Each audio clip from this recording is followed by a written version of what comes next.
Okay, let me call to order our special city council meeting workshop of December 1st.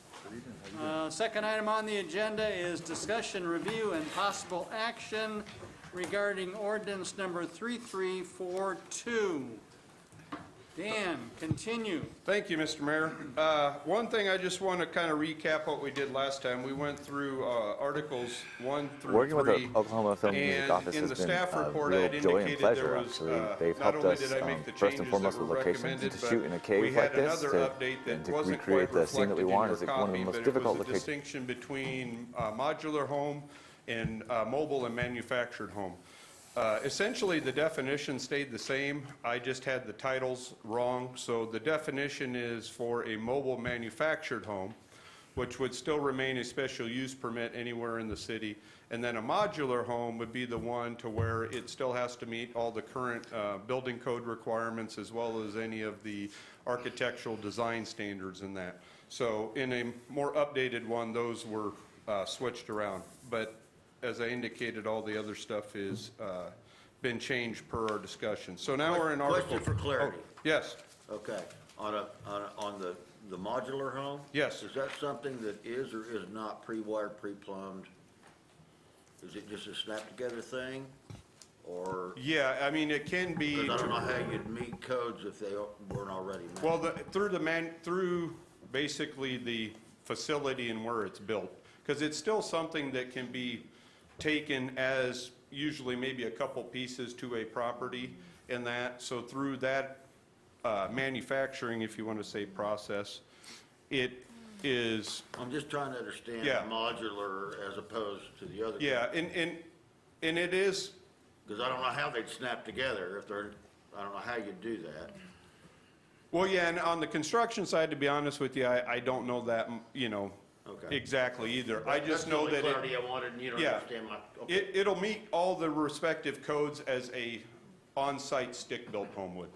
Okay. And that's the difference. And the other one is. That's why I thought maybe right. they had to be wired and plumbed and all that. Yeah, too. and then a mobile home modular is the one where it is typically on a chassis that is brought in, and a lot of times just put their skirts around it, that type of thing, and doesn't necessarily, some of them may be old enough that they don't even meet the current building code requirements, so anyway, there's that distinction in there. So now we're going on to Article 4, which starts to get into the, if you want to say, nuts and bolts of each zoning district.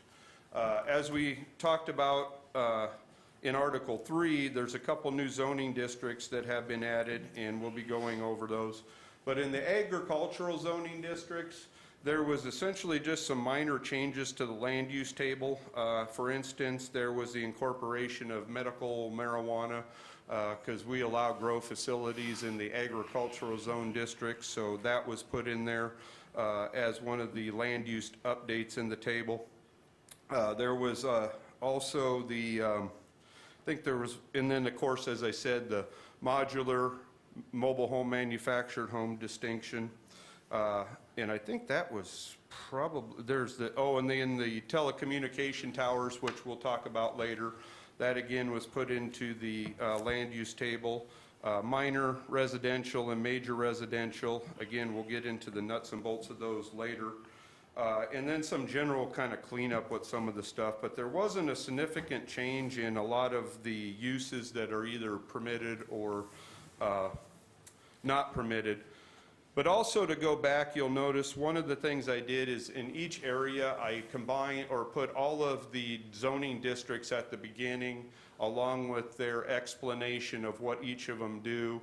And then instead of having a bunch of notes at the end of the tables, I took that and put it as standards in that, so it's much clearer and easier to find in there rather than having it as footnotes of a table.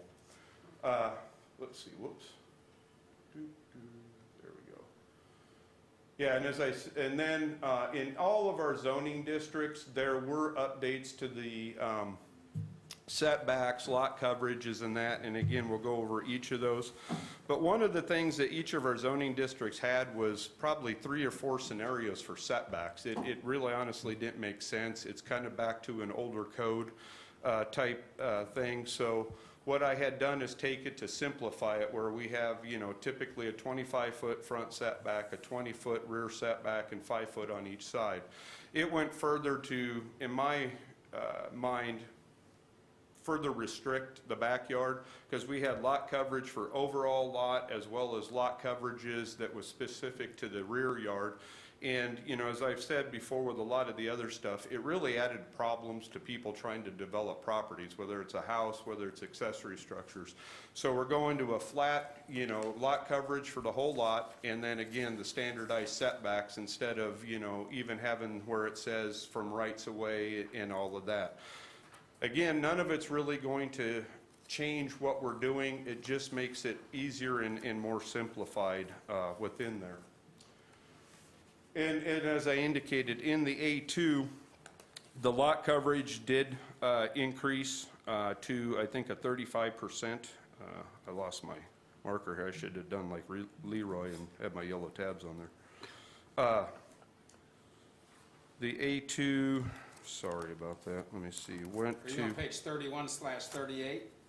But yeah, I was going to say mine is probably different than yours if you're doing it off of yours, but the lot coverage is 35%. It was 25% and went 35%.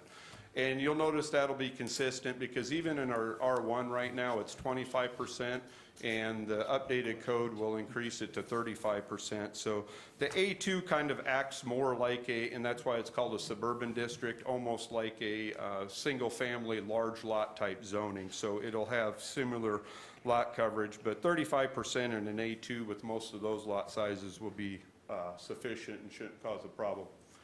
Now the residential zoning districts. As I had talked last time, we added RE and R3. RE is residential estates.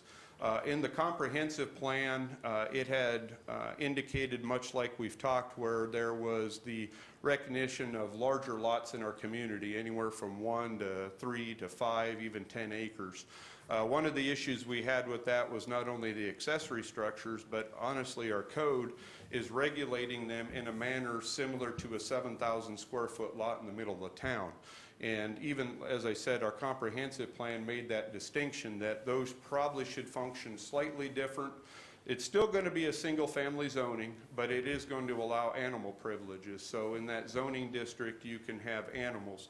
Most of what we see out there is legal non-conforming, but if there's a property out there that has not had legal non-conforming animals, by code they can't have animals. And if you're on 2 or 3 acres, most people expect to maybe have, you know, a couple horses, maybe some cows or sheep or whatever. And so this zoning district will allow that to happen without having any issues in that. And again, as larger lots, I think that's, you know, a proper land use. The R3 will be what I call a true multifamily. Right now we have 2 basically zoning districts, single family and multifamily. The R2 will become more of a limited multifamily, which will accommodate more of our duplex or triplex, 4 units, that type of thing, that limited. And then when you want to do a true high density where you have maybe multiple buildings or up to maybe 20 dwelling units per acre, now that would be an R3. So once again, that's also outlined in our comprehensive plan. So a lot of this is just following what the comprehensive plan had put forth. The R4 and even the R5 and R6, we eliminated R5 because that was the planned unit development. R6 was a manufactured home, so now R4 acts as that mobile manufactured home zoning district. We actually have no properties in town zoned R4, and we had no properties in town zoned R6. So the change with that is going to have absolutely no impact whatsoever, but it is an opportunity if somebody wants to do a mobile home subdivision at somewhere. We do have a zoning district to accommodate that. And as I indicated with the other one, there were some minor changes for the land use table.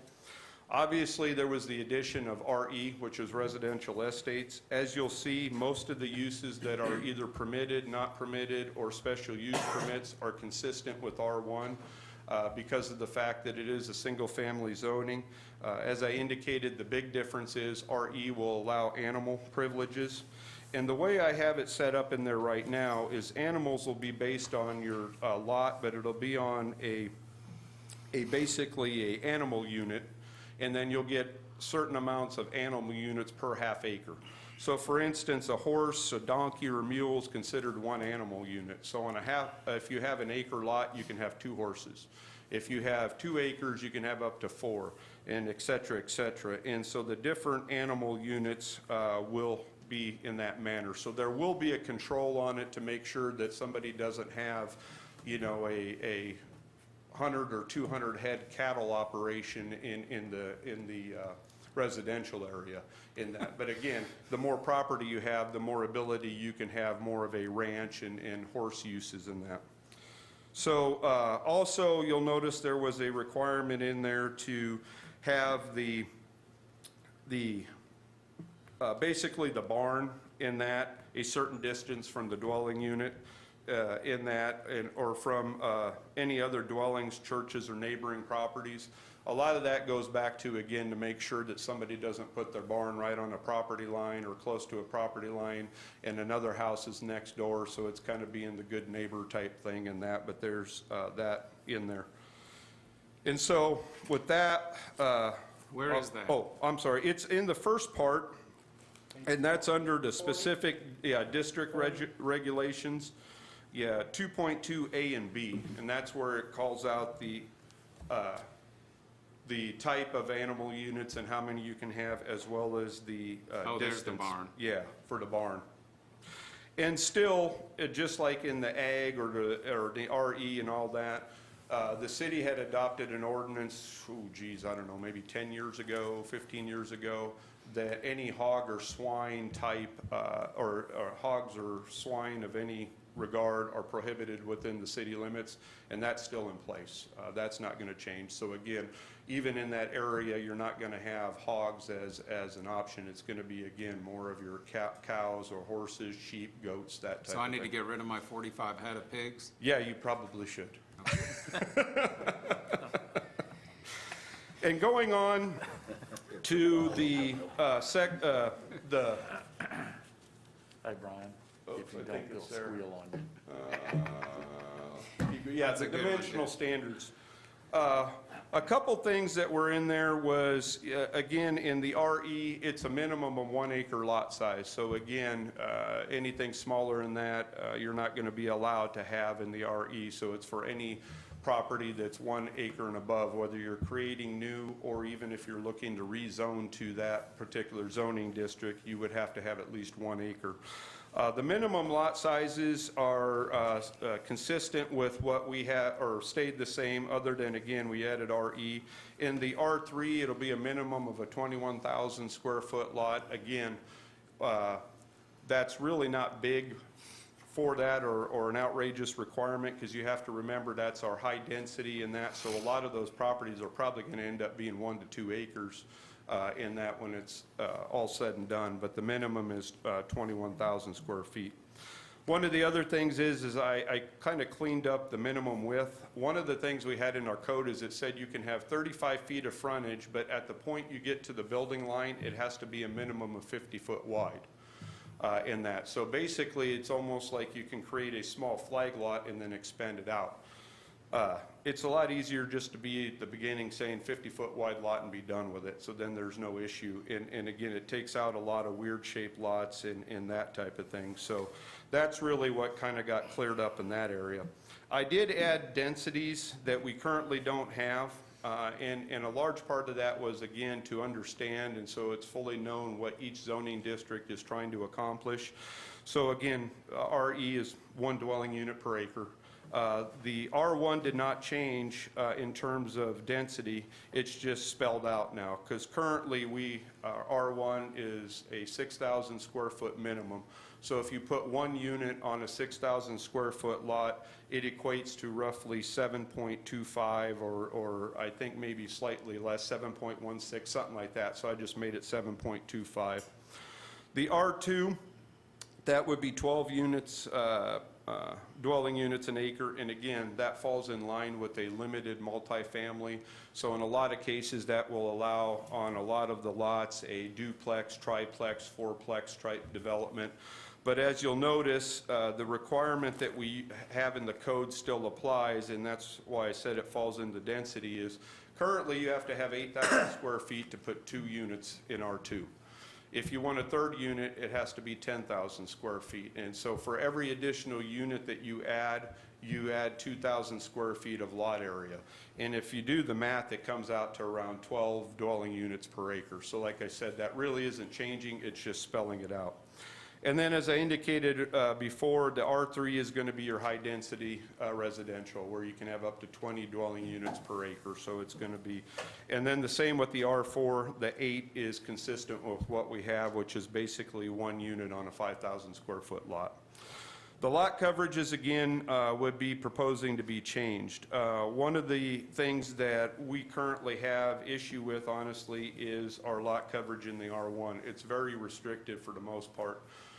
In that most codes will have anywhere from 35 to 45, some even as much as 50% a lot coverage in their single family areas. I'm proposing 35%. I think that's adequate for most of the instances that I've seen lately, whether it's somebody putting an addition to their house, trying to put, a house on the lot, meeting a garage requirement, that type of thing. 35% seems to accommodate most every instance. Most of them fall in that 32, 33% range. But 25% has been a problem for even people wanting to put an addition on their existing homes, or as I said, before when we were dealing with the mandatory 2-stall garage, we would run into issues where they had to decrease their house size in order to accommodate a 2-stall garage. So again, with the increase in lot coverage, we kind of take care of those issues. That's way out of my wheelhouse, but why, what are your thoughts on that, Leroy? I mean, are we trying to be too restrictive on density here? It seems like that's pretty thin. One of the things that plays into density is stormwater runoff.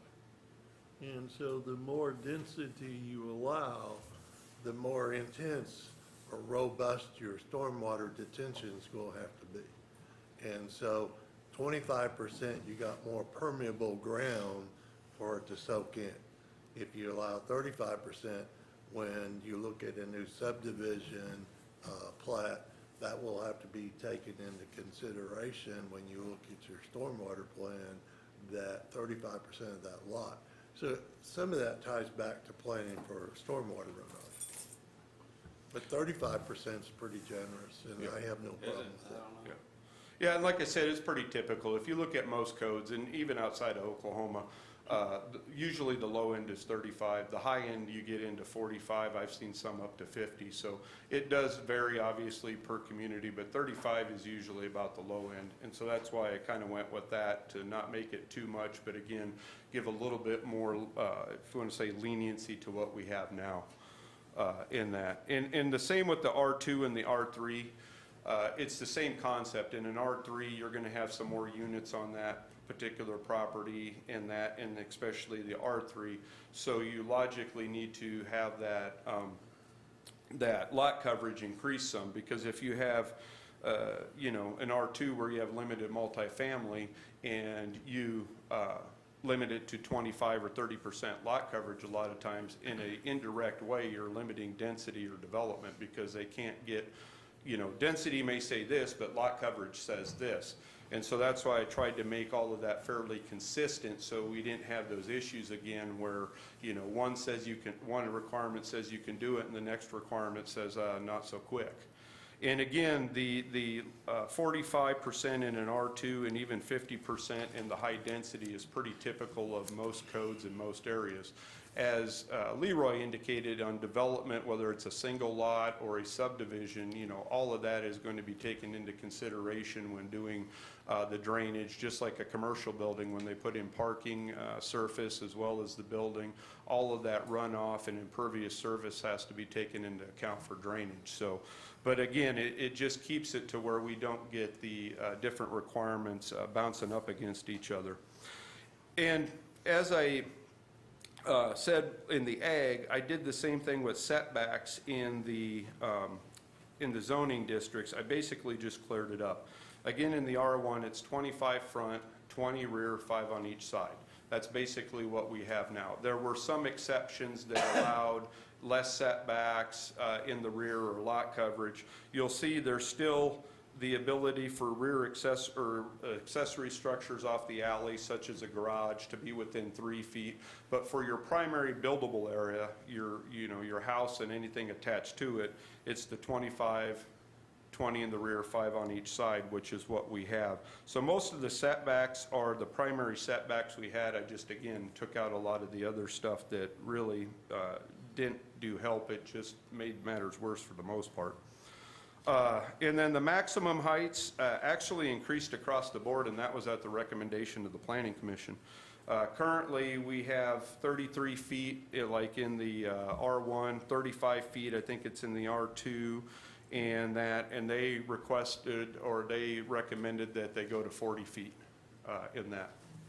And a lot of it was just to, again, easily accommodate two-story homes in that, or the homes, and kind of, I think, make it more of an even number. I don't see that that's going to be a big drastic issue, because most of the homes we have are going to be 2 stories and you're maybe 25 feet, something like that, more so. But it does add a little bit, especially in the multifamily areas, to where if you want to get a 3-story building versus a 2-story, it accommodates that. I don't see much 3-story happening in the single-family areas. But anyway, that pretty much summarizes the changes in regards to the dimensional standards. Are there any questions on that? If not, I'll move on to the commercial side. One of the big changes on the commercial side was the addition of mixed use. As I had indicated in my introduction, we actually have a zoning district that was like an entrepreneurial, I think, commercial entrepreneurial district that really, to me, was almost a try at a mixed use. That would go away, but we would have a true mixed use. And when we talked about the definitions, this would allow for commercial and residential to happen either on the same property or in the same building on the property. So again, it can work in a horizontal way where you may have some residential and then you have some commercial on the same property, or like we see in the downtown where you have commercial on the bottom and then you have residential on the top. One of the provisions that I put in there to make sure that if you have a mixed use, you don't get it a full residential, is there would be a limitation on the amount of residential. Basically, I forget what I put it as. I think it was no more than I think it was. Units? No, that's another thing. That was it. That was another element, but it had a limitation on the amount of residential, and again, it was primarily to make sure that it's a mixed use, so you don't get a true residential. 45%. Thank you. Yeah, so it would be a 55-45. So a development could have up to 55 commercial and 45% residential, but it would make it to where it's still somewhat, or again, predominantly a commercial-based zoning. So again, we don't get 70% residential and 30% commercial. Because with any of those, it is more of a commercial base, so you want more commercial activities in that than you do the residential. Because once again, if you're going to the residential we'll have it in a residential zoning district, not necessarily a mixed use.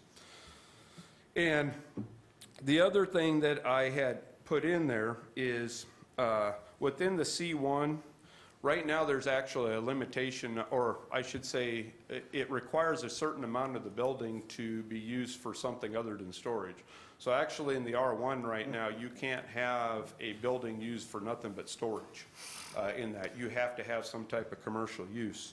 So what I had put in there was not only that, but also the central business district, to require that every building downtown have at least 60% of a commercial use. They can still have storage, they just can't have 100% storage. If you notice, we have a significant amount of buildings in our downtown that are storage buildings. in that.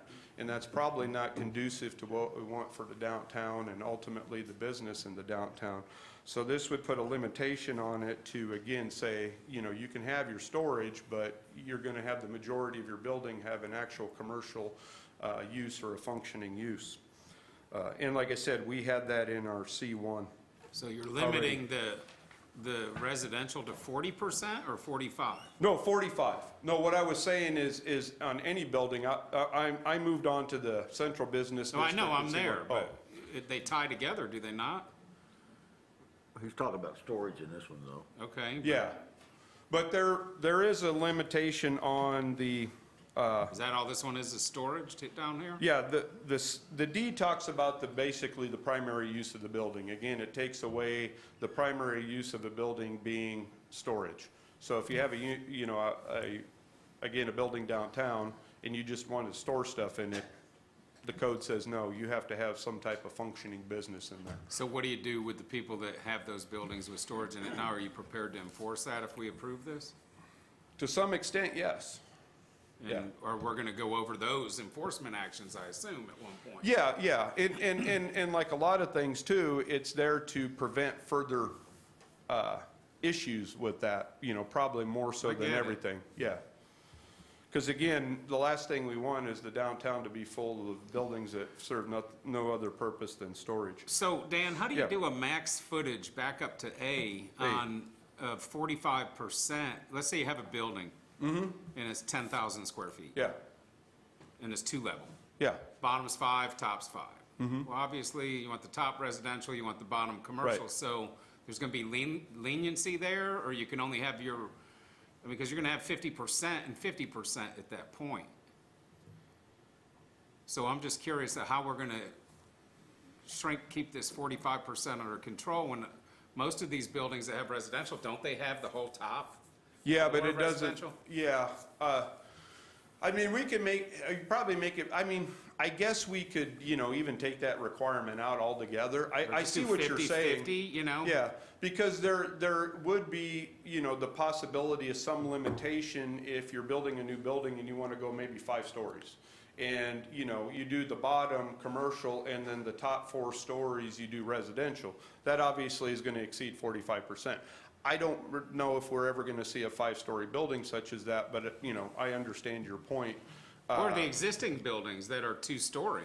Yeah, some of them might be 50-50, you're right. Not all of them. There's probably only a few of them that have the entire top I don't know. residential, yeah. would assume. Most of them have a portion, but there's, They use storage up there yeah, probably too, or yeah. whatever. But- And really, again, the idea was to have it to where, and it might be one of those things where, you know, now thinking of it, we could limit it when you have a horizontal development, meaning, you know, if somebody's having separate buildings, say, okay, we're gonna need a mix of buildings of uses. So if you want a couple commercial and a couple residential, that's fine, but we're not gonna have, you know, again, 20 residential buildings and 2 Commercial. Yeah, commercial. So I can massage that a little, because that's a good point. That would be good. that Well, could- and in line with what he's talking about, on A and B, or A and, I think it's A and B, you're talking about going from a 45% square footage for residential, which is 55 commercial, right? Yeah. Okay, but when you go to the 60-40 thing, I think it's kind of screwy. Well, they need to be the same. Why not because just those- leave them the same? Well, and again, include- there's- It includes it's- storage on A, and then you're done. Yeah, but it's 2 different uses. We're talking, you know, actual residential and commercial and how they mix, and then again, just any building in terms of the primary use. The But why change 64 it for the guy that has stored something upstairs instead of having residential stuff? Why does he have to have 60% instead of 45, or instead of 55? Make it 55 for everybody. Oh, okay. Well, I mean, we could. Yeah, that's. I mean, it just makes sense. It's Yeah. a lot Should be more just clear. 50-50 is what it It's a lot should be. more, well, Yeah. 50-50 is even good, but it's still But- more clear to do it But to that way. but also to bring up, to go back to, you know, Brian's point, one of the things that's currently in the code, and it was done, and again, that was a few years ago, honestly, I think it was done when the Capitol Publishing Building was looking at residential use. We currently have a provision that limits any residential use in the central business district to no more than 12 units. Yep. So the likelihood of somebody, again, well, I should say, we're not going to have a 5-story building necessarily with 4 stories above and below. We likely maybe have a 50-50 mix at best, because you probably could get maybe 6 units a floor, maybe 5 in that. So, you know, you figure at most probably 2 floors of residential, but even then I'm not sure. But there is that limitation in there. So I can kind of work with that number and massage it to probably come out with something more consistent. All right, so we can talk about that next time. Yes. All right. So now we're to land use tables. There was some changes to the land use tables. Not a great deal, but there were some. One of the things that I did, and it just makes things a lot easier so you don't have 4 or 5 or 6 pages of land uses. What I did is combined a lot of them into the definitions as we talk. So like health and fitness centers, in the land use table, it has that, but if you go in the definitions, it has a laundry list of those type of uses or similar type uses.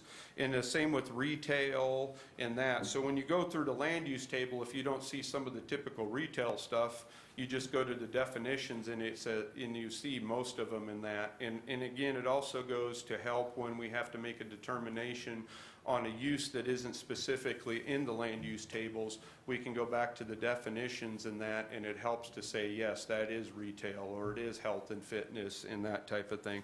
But it also just kind of cleans up the land use table so you don't have a long list of it. So what are our changes? Just the additions, I guess, right? Yeah, pretty much, because one of the things we added, because we don't have it in there, is a brewery restaurant, brew pub in there. So it would be permitted in all the commercial zones except C1 in that. C1 is more of your neighborhood commercial type stuff, and so it traditionally is for more neighborhood type stuff, so that's why it isn't allowed in C1, but it's allowed everywhere else. The other thing that we changed, and actually coming in January, you'll have that. Currently, bars, taverns, anything like that is a special use permit within the central business district. So if somebody wants to open up a bar or restaurant, they can't do it as a permitted use. So that's changing to allow that as a permitted use in all our commercial areas. So that'll get rid of the annual fee that the bars have having to pay? No. This is strictly the land use side. That's a whole different element. Because currently, not only do they have to do that, they have to go through a special use permit process, I understand. to establish. So yeah, that's something to talk about on another day in another item. All right. But one of the other things that I added in there, because we do have those uses, but once again, we don't really have any code provisions that deal with it, and I think it's important because it is a use that we want to encourage. And it has to do with like outdoor seating associated with a restaurant or a tap room bar type place. Currently, our code doesn't address that, but I put it in there as a permitted use as long as it's accessory.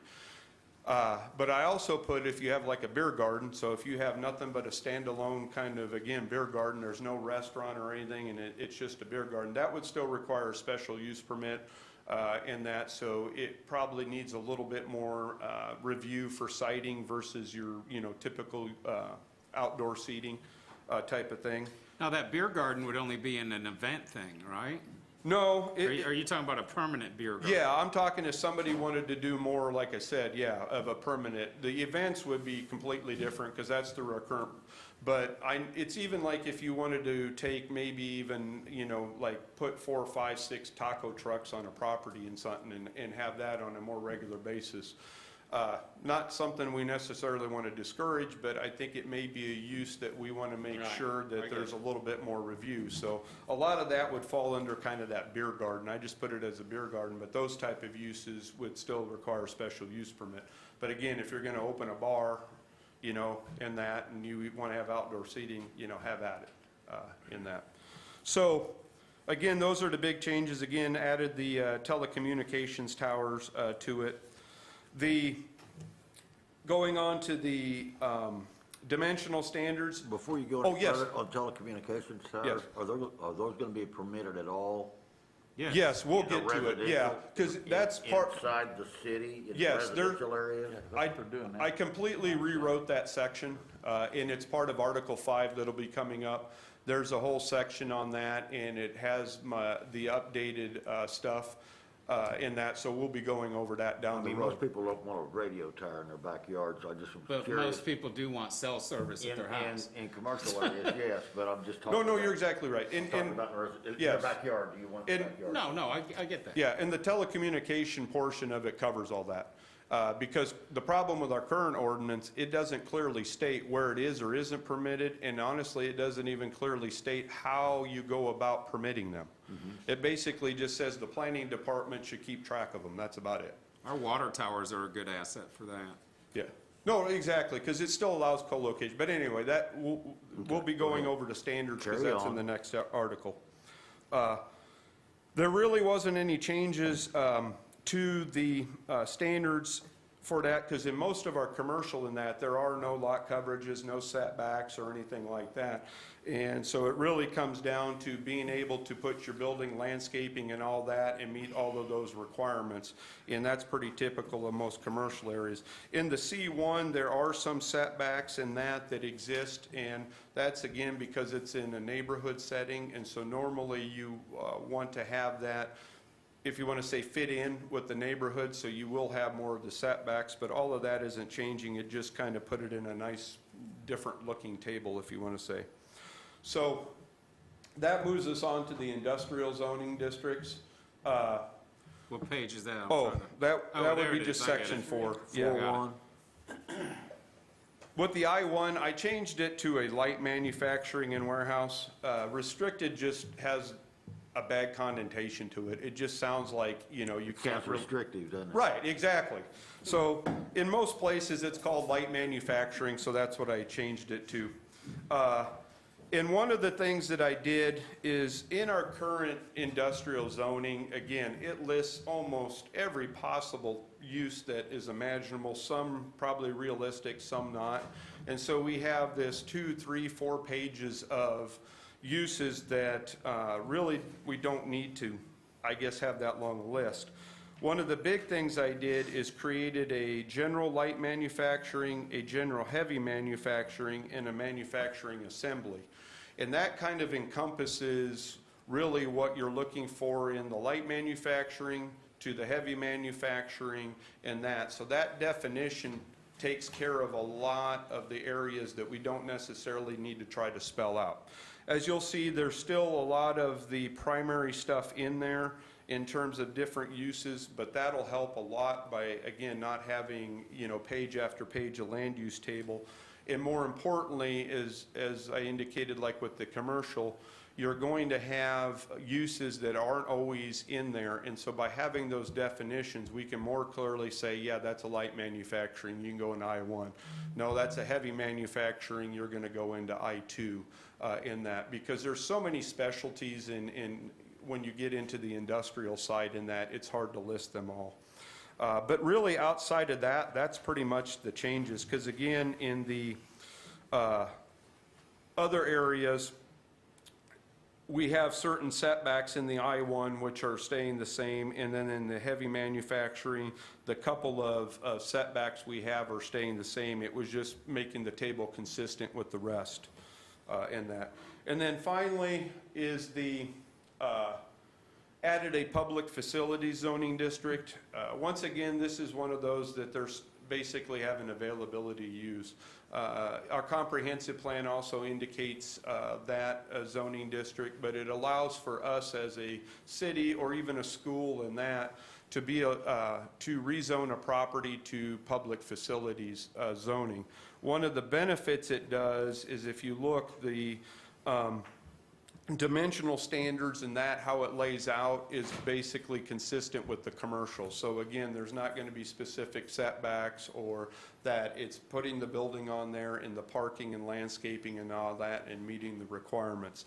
Because technically one of the things that we have is if you go and build a, you know, whatever in a R1 area, you technically need to be abiding by the R1. a lot of times that's not always conducive to public buildings, just like a city hall, you know, with the parking and other stuff. So this just gives the availability that if there is an opportunity at some point or something comes along, we could rezone it. We're not going to go out and rezone all the city properties to PF, but again, it's in the availability for the code. Because like we talk with a lot of stuff, hopefully this is going to carry us for the next 10 to 20 years without a whole lot of, you know, updates or issues. So we have to look towards the future. And then finally, floodplain. That was an existing one. We don't have any areas designated floodplain. Honestly, the flood maps take care of a lot of that without having a zoning district. But again, it's just in there because I notice you have hogs in your floodplain. hogs in my. But you don't have, they're banned everywhere else. I'm a little curious on, and obviously I was joking about that I got No, pigs. right. I don't have pigs. And I don't know if anybody does, but I'm curious of the banning of that. Just out of curiosity, why would we Oh, you ban- know, I just missed that, because that was a portion that, you know, should have been amended when they did the code, because like I said, I didn't change anything in there, and I just missed that, but I will take that out. But 'cause why would we, I guess where I'm going with this is, why are we banning hogs, period? There was. I understand the hog farm. No, you no, don't right. want. I was, honestly, I don't know, because I wasn't here. All I can tell you is apparently there was a desire to make sure there were no type of hogs in any form in the city. Why? I honestly don't know, because I wasn't here. Because the ordinance is probably, I don't know, 10 years old or so. I don't know. I could look it up, but I don't know. So we're saying that would only pertain then to poultry and livestock? Yeah, like cattle or that. The hogs would be eliminated, because currently it doesn't. I just missed that, because like I said, it was an existing district, so. But yeah, like I said, I don't know the original reason or concerns that there were about no hog. Well, they probably don't want a hog farm. No, yeah, no, I understand that, but yeah, this eliminated it in any regard, because technically even your pot-belly pets aren't allowed in town. Yeah, it's Yeah, crazy. yeah, so anyway, that takes care of Article 4. So if there's no other questions, we can. So can we address the hogs in your zoning deal on the next? Yeah, I time? mean, there's two elements to that, because we do have, we have the zoning side, but we also have a animal portion of our municipal ordinance. With that regard, that would probably be better in the municipal ordinance, because then it goes more with the animal control side of it and that, more so the zoning side. But we could accommodate it either way. The thing we have to make sure is that we have consistency. But it's definitely something that can be considered. Like I said, you know. I'd just like to know Yeah. the rationale behind that. Yeah. So going on to Article 5, which is Section 1. Again, a lot of this just kind of lays out, and in this case too, relationship to other regulations and that. I just kind of fixed the verbiage. It doesn't change really the intent or anything of what it's doing. It's just talking about that, you know, if there's conflicts and that, basically the zoning requirements trump it type of thing. So again, I just fixed the verbiage. And the same with the interpretation and unlisted uses. I've already talked about this. It's in there, so the planning director, if there's a use that isn't otherwise listed in places or there's a concern about it, we can make a determination based on the different elements in the code and that. So it just, again, a lot of that happens, it just wasn't in the code, so it just helps to shore some of that up. The special use permit section stays exactly the same. That's the existing code, nothing changes in that, so there were no changes to Section 3 special use permit. Then going on to open space, there were a couple changes in there, and one of them was, let me see here, I was going to get my PowerPoint going up. One of the things that the first part of it talks about is in our original platted areas in that, you know, the Guthrie propers, the Capitol Hills subdivisions and those. Our code allows for some exceptions to setbacks, especially the front setback. And what it says is you have the ability to line up the house with the person next door. One of the things that it didn't do was require that. Now with the Guthrie proper overlay district, you may remember, it requires it. But this was giving some exception to the side yards and the front yards, given the fact that those were smaller lots. Most of them are 50 by 140. Original one's 25, but combined. So it give some exceptions to that. 62. Yeah, section 4. Yeah, I was gonna say, I'm not sure your page. One of the things that I was looking at changing is, with these 50-foot wide lots, we're having issues with corner lots. The corner lots or the street side corner allows 15 feet setback. And so with your interior side lot, you have 5 feet. So you take a 50-foot wide lot and you narrow it down to 30. A typical interior lot will obviously have 40 feet, because if you're 50 and 5 and 5 on each side, it's caused some issues. In fact, we have one going to the Board of Adjustment because it's caused one issue. The other thing that it prevents is most of the these lots that would qualify for that are built at about a 5-foot setback off that side street property line. So even when you get kind of looking at the character of the neighborhood and keeping things consistent, not only on the front, it creates the same issue on the side yard if you have this one set in at 15 feet and then this one back over here at 5. That whole aesthetics and character becomes an issue. So the code would allow for a 50-foot wide and that to only require a 5-foot street side setback versus the 15 feet. But if you have a larger lot, then you lose that. So if you have a 60-foot wide lot or whatever, you go back to your standards in that, just so we make sure that, you know, we don't have, I guess, taken advantage of that. Hey, Dan, Yes. since we're getting near the end of our time, we skipped over about 3 pages. Which ones were those? I want to go back Okay, which one? No, that's to fine. page 59. Which one was that? Because Well, mine's a that's few section short. 2, interpretation. Oh, yeah, yeah, unlisted yeah. uses. Yeah, yeah. Well, I noticed the planning director, you, we're giving you the authority basically for everything here. Now, I know we discussed that in some of the cases last time, but this is, I just think we need to go through this and be clear Okay. of what we're given here and what we're doing in this section. And I was trying to read through this while you were going through the other Sure. one, and I apologize I didn't read it in advance. No, that's okay. And if I can, in a nutshell, what it's saying is, again, there's no way that anybody can know for sure what uses may come about in terms of different zoning districts and in that. And so, you know, just like Airbnbs is a good example. 5-10 years ago, nobody talked about Airbnbs. Now you have Airbnbs. And, you know, you have some uses to where it does not fit perfectly within a element of our land use table. You know, so again, if somebody comes in and wants to do an antique shop, that's pretty straightforward. But you get sometimes where people want to do maybe a couple different types of uses, or again, uses that aren't there. What this says is that the planning director can then go and go, okay, here's what's proposed as the use.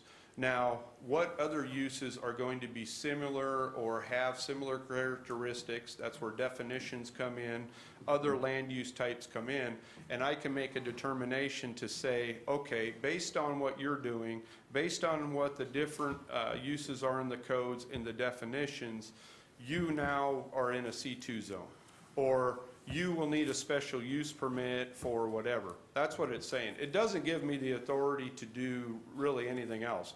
I don't have the authority to, you know, exempt any other regulations or that. It just gives the ability, because otherwise what we end up doing is every time somebody comes in with a use that isn't otherwise listed, we say, all right, well, you got to go to the planning commission or the city council. So they're thrown into a 60 or 90-day process just to determine. No, I get that, Yeah. that you should have Right. that authority, Right. some authority to be able to make a quicker Right. ruling, but interpretations, you might interpret one thing that Case interprets totally different. Interpretations are, that's Right, the but thing, those that's the all- word and verbiage I don't like. Right, but that's, I mean, to some extent, that's already there.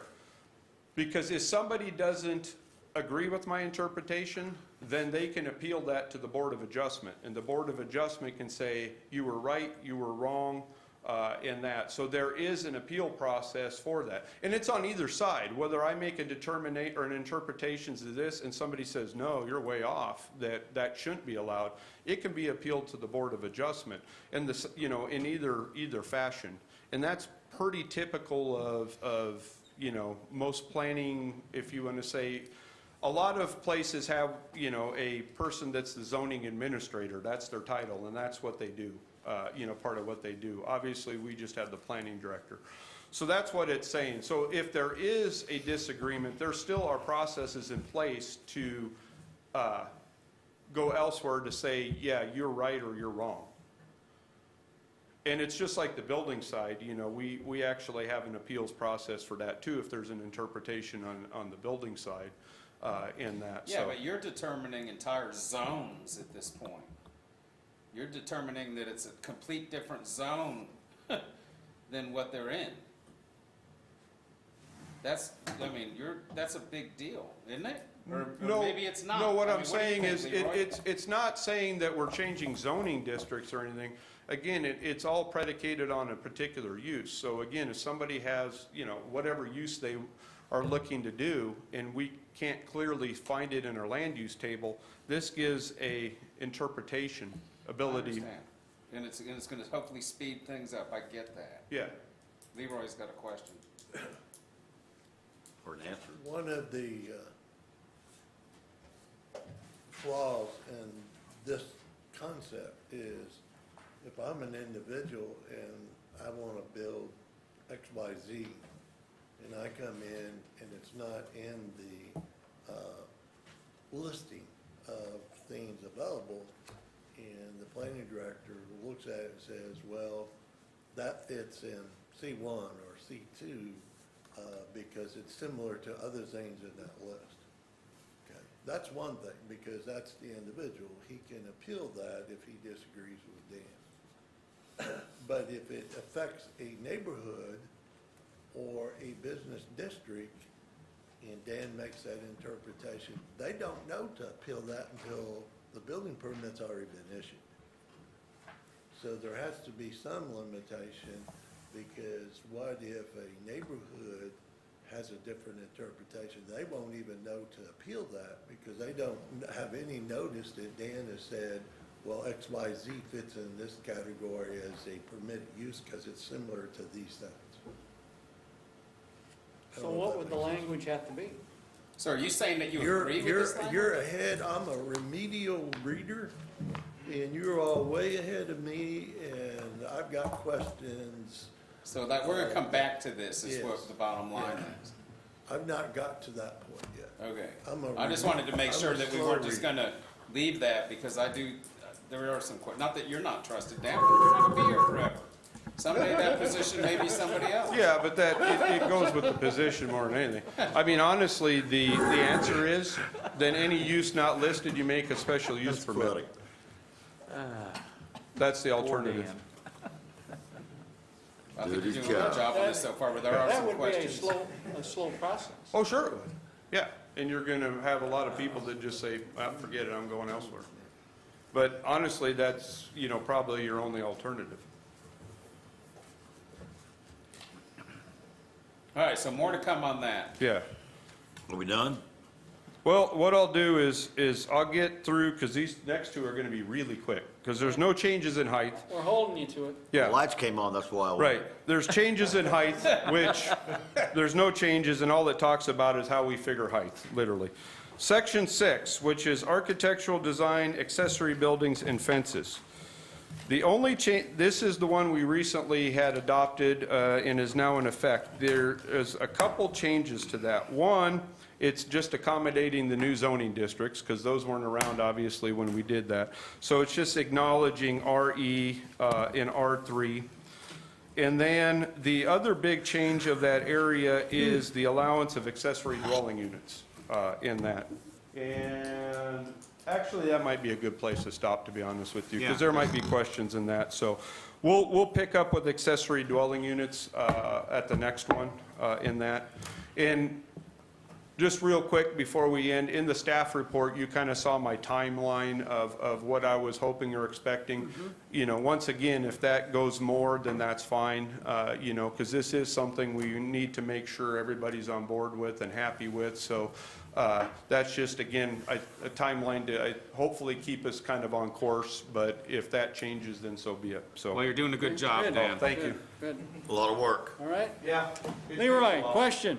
I would just point out that Dan's going through this in general terms, what changes and stuff. At some point, we've got to come back to specific questions because the devil's in the details. Right. And we hadn't got into it, but if you look at my yellow tabs, those are my questions on just the first half of it. So at Right. some point, we're going to have to spend some time going through the detailed questions. Is there a chance I can get a copy of that? So that I can do the same thing, Leroy, because I can't do that here. A hard copy? Yeah, Yes. Yeah, I'd love to have one. yes. I might need one in the future anyway. Well, no, that's fine, yeah, because, Well, maybe we want to do that on our last meeting of this, or first meeting in January or Let's- does anybody That's else fine. want a separate hard copy printed out? Yes. I'd take one too. Well, I'll just make one for everybody. Yeah, That's I fine. think Yeah. that way Can we're I at have least a- on the I just, same you know, page. one way I tried to say paper, but if we need to, then that's Can I fine. have a stack of sticky notes Do with you it? mind putting it in a nice binder and stuff and labeling it? You can't be yellow. All right, any other questions of Dan? Can you bind it? Okay. We are adjourned, Adjourned. yes. Wow. Public Works in Ahead of about schedule. 5 minutes. I know that other way.